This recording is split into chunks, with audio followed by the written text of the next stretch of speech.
Hello, welcome to my channel. My name is Kim and this is a book forest. So today I'm going to be doing my wrap up for the months of October and November. I read decent amount of books in those months. I'm happy about my reading, and excuse the wet hair. I just got out of the shower, fresh out. It's the only moment I could find to film, so it is what it is. So I'm gonna be doing as usual, going from the one I least enjoyed to the one I most enjoyed. I'm not gonna expand on the books I've already done a review of. I'll just link the review down below. So the first one is The Berry Pickers. I did a review for this book.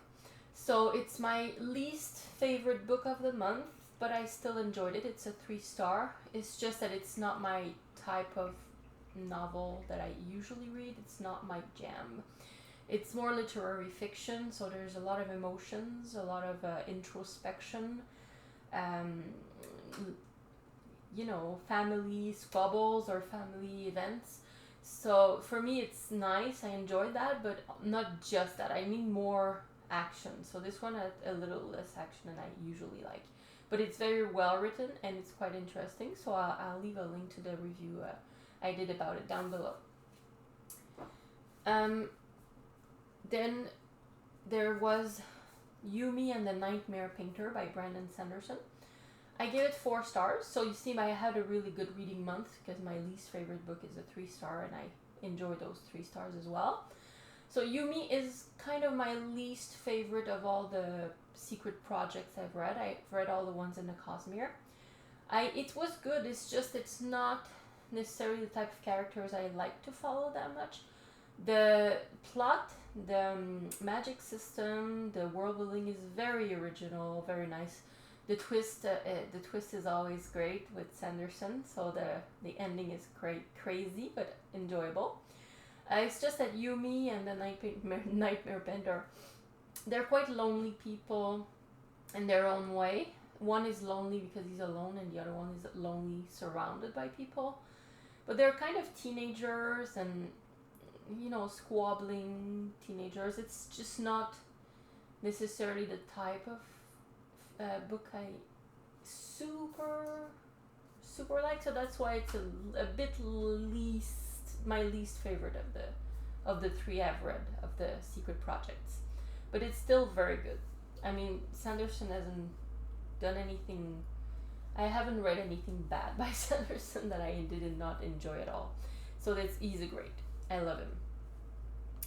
And then I read also Alien Clay by Adrian Tchaikovsky, my first Tchaikovsky book. It was an arc that I got. It got published this year. And I enjoyed this. It was also a 4-star. Very strange, very eerie and a bit disgusting, gross, body horror, and dystopian. So I'll leave also a link to this one because I also did a dedicated review.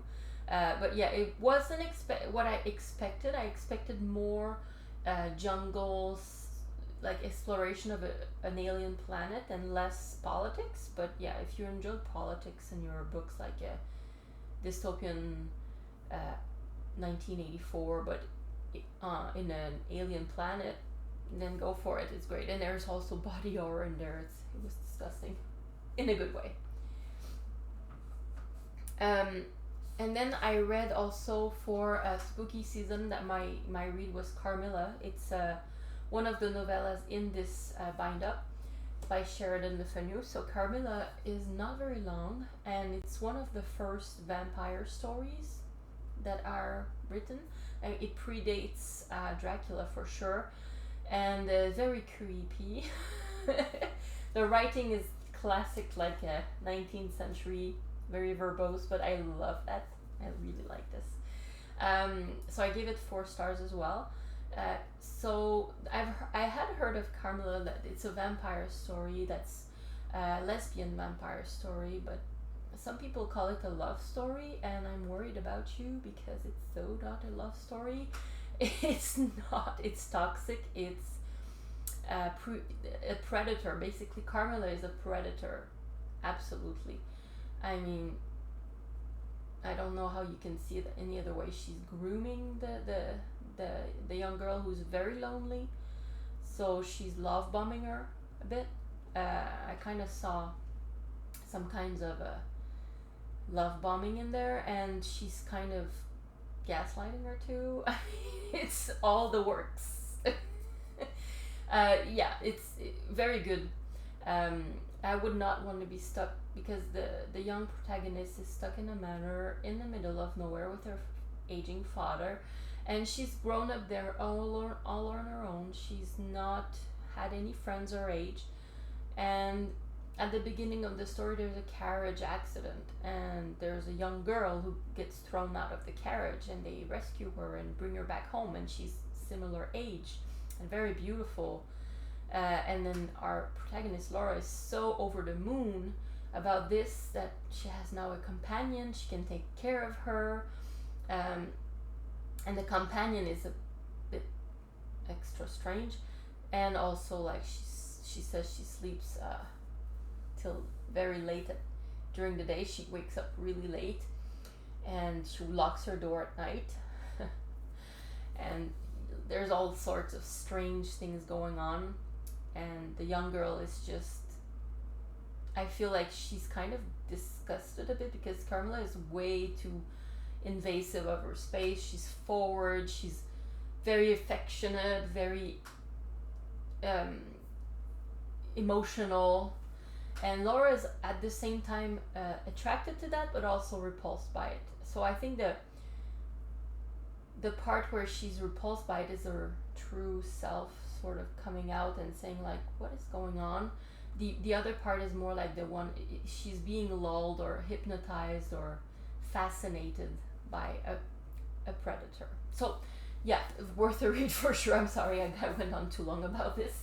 Yeah, I enjoyed it. So and then I read Tress of the Emerald Sea by Brandon Sanderson, so another of his secret projects. Loved it. It's fairy tale-esque, and it's very, very original world. One of the ones that I enjoyed the most. Like there's a sea of spores. There's no water.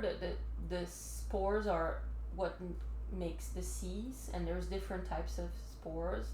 So there's like a green sea and a red sea, and they all have their own specific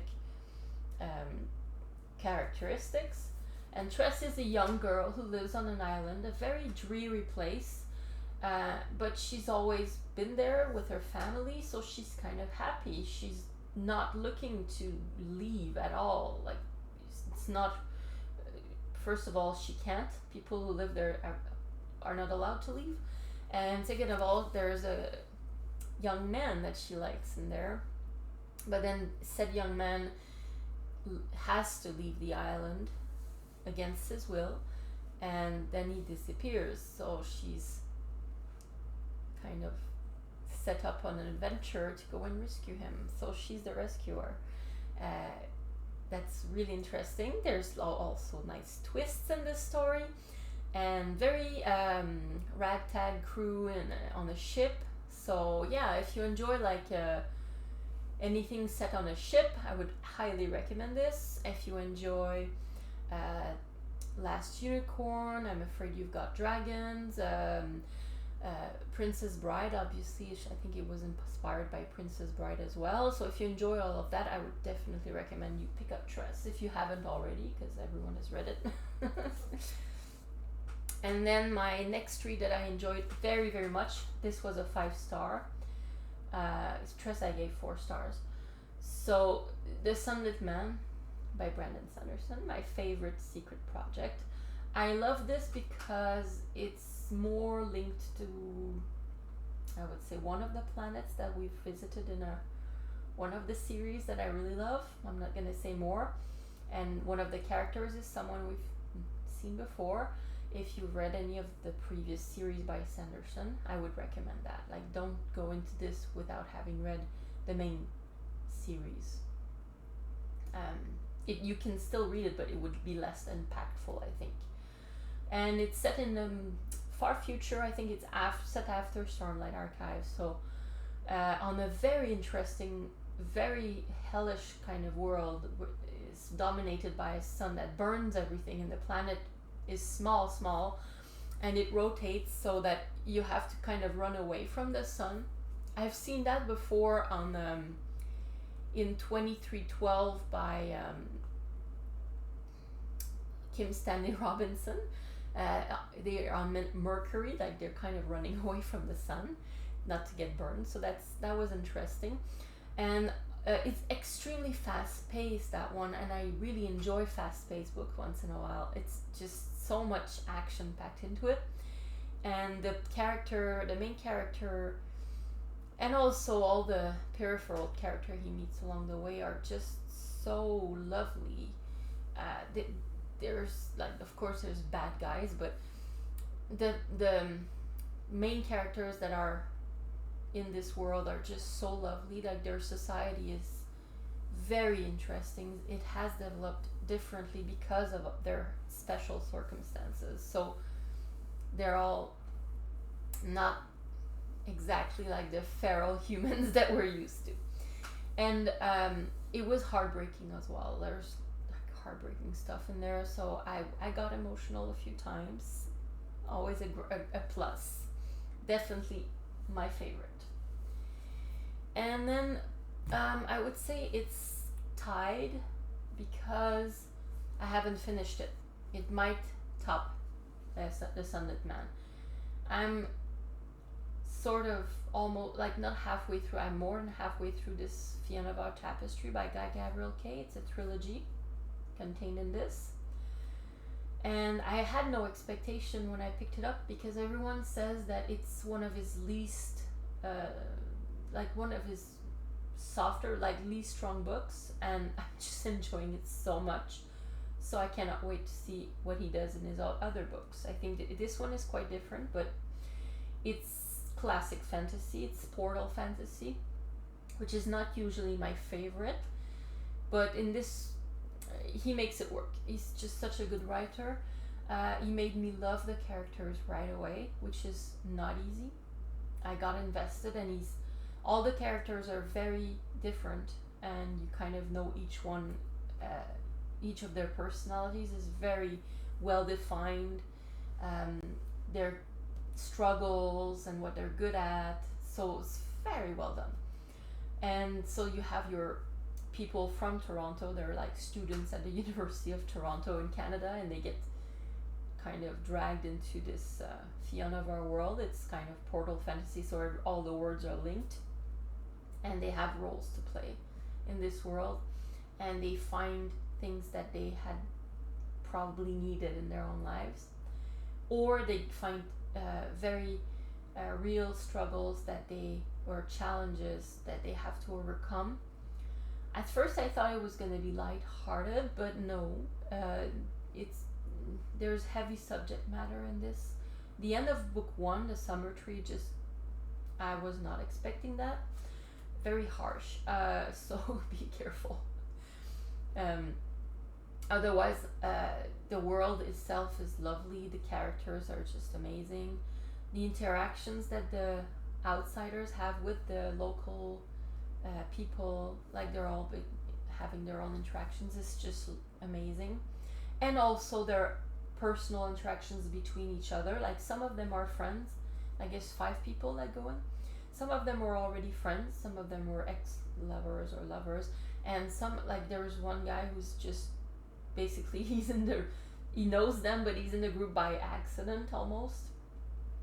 And they're all sweet, very good characters, and it's kind of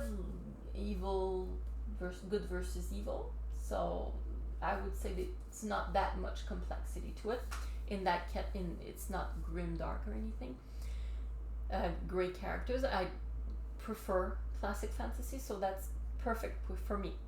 So I cannot wait. I hope to finish this before the end of the year, so hopefully I'll be able to say what's one of my favorite reads of this year. And then I don't know if I've talked about it in a wrap-up, but I also finished the Silmarillion on audiobook, Andy Serkis narration. I had read The Hobbit before, and I picked up the Silmarillion because I didn't want to start the Lord of the Rings trilogy right away. I enjoyed this a bit less than The Hobbit, because not because I don't like this book. I've read it a few times. I know it almost like I know it. It's just that the narration, I think, is a bit less good than the Hobbit one, in my opinion. There's a lot of gods and high elves in that one, and I don't know if Andy Serkis has the chops for it. It was still good. It's just less than when he had Bilbo and Gollum and Gandalf. So yeah, the Silmarillion is definitely worth it if you're a Lord of the Rings fan. I would say on the first read you don't understand much. You're like a bit lost. The more you read it, the more you get it. I always kind of skip one of the sections, so because I've read it so many times, I know the chapter. I always skip the of Turin Turambar, of the children of Huron. Basically, it's just so depressing. I can't. Otherwise, the other chapters are great. So that was it for my reading in October and November. Let me know what you've read in those months. What are your favorite or least favorite books you've read? If any of the books I mentioned caught your interest, or if you have a very different opinion than mine. So thank you, and see you next time.